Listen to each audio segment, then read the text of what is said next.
Well, I am standing here at Nightmare Weekend 2024 in Richmond with Tom Atkins. You've been in Halloween 3, you've been in The Fog, you've been in Creepshow, one of my all-time favorite movies. First off, how's Richmond treated you? What's being here like this weekend? I've been to Richmond numerous times. It's a swell town. I've always liked it. It's a feeling of the South. And my good friend Michael Goodwin, an actor, and his wife Barb live here in the Fan. He has a nice home on the edge of the Fan near the Statue Boulevard. Yeah, and the museum. So I took them to dinner last night at the Lemaire restaurant in the Jefferson Hotel, and we had a wonderful time. Yeah, I was out last night. I went to VCU right here in the city, so I love this entire area. So I'm glad to hear that you're familiar with the Fan and everything. So, okay, so career-wise, Creepshow is one of my all-time favorites. I'll start with that. What was being a part of that production like? Creepshow? Yeah. Creepshow was a delight. I got to play Stan, the dad, in the wraparound. They call it the wraparound, the comedy. I think there were 4 or 5 episodes, short movies in between, and I was the dad who, some people know this and many people don't know it, that my son in the movie was played by Stephen King's son, Joe Hill, now. Joey King then. He was 9 years old. And here's what, I had the scene where I had to tell him to quit reading this crap. Where do you find this crap? And he sasses me, and I give him a slap. So Stephen King was there, and he was in the room all day. He came up to me before we started, and he said, "Tom, you're not going to hurt him, are you?" No, I'm an actor, man. They'll do that later, in post. So he would not leave until we were totally finished. It was a half day, the close-up, the masters, the close-up both sides, different lens changes, camera to reel changes. And at the end he said, "Good job, Tom. Good job. Nice work." Well, Halloween 3 is also one of my favorites. I think it's super underrated to me. You're great in it. What was filming that like? What were some of your favorite parts of that? Because it is such a departure from the way they originally did 1 and 2, and they wanted to take it in. Well, it was done purposely that way. It was John Carpenter's intent to write an anthology of Halloween films, have a different story every Halloween.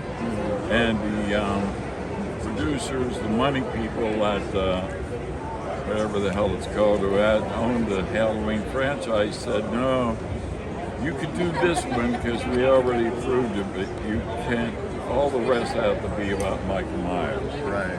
But I'm stunned, and I think Tommy is too, Lee Wallace, the writer-director of it, at how popular it's become, Halloween 3. It's many people's very favorite Halloween movie now, and they watch it every year. And I was at a convention like this a short while ago. It's called Flashback in Chicago. And up to my table comes this little 9-year-old girl named Samantha, and puts down a video thing, Halloween 3, for me to sign. And I asked her, she's 9, "Have you seen this movie?" "Yes, I have, and you are awesome in it." And that's great. And I signed it for her. And 20 minutes later, a kid, Liam, a little boy, came up, 11 years old, and said the same basic kind of thing. So I'm thrilled, we're all thrilled, that our audience keeps getting younger. Yeah. It's wonderful, really wonderful. Very gratifying to see that. I love the fans. Well, and that's kind of what I wanted to close with.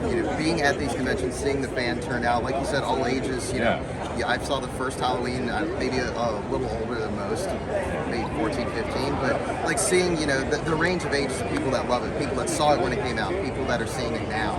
Like that's got to be huge, and it's got to be really cool to see. It is. It is you. I'm sorry. What's your point? What's your Well, question? well, I guess in a nutshell, your career, so many great roles and everything. Yeah. What have being in these movies meant to you? Are there any stories that stand out working with some of these great actors, great directors? Well, Night of the Creeps is my favorite film that I have worked on. I love Freddie Decker. He wrote it and directed it, and we get together every once in a while at these conventions. I wish we got together more often at these conventions, but we don't. But maybe once a year, once every 4 years, we'll all be together. We were all together not long ago. Steve Marshall, one of the kids, I don't know why I can't help but refer them. Me and the kids are going to be somewhere. They're all in their 60s, for Christ's sake, and I'm 85 now. So it's Steve lives up in Toronto, and I live in the Pittsburgh area, so we keep in touch a lot. And he sent me down this beautiful shot of the night sky with the Aurora Borealis lights in the sky above Toronto. He said this was above Toronto now, and I was climate change, man, climate change. It's hitting everywhere. Yeah. Well, it's great seeing you out here. Thank you so much for taking the time. Thanks, man. Tom, thank you so much. Good talking with you. Yeah, Thank absolutely. you. Thrill Me fans. Okay.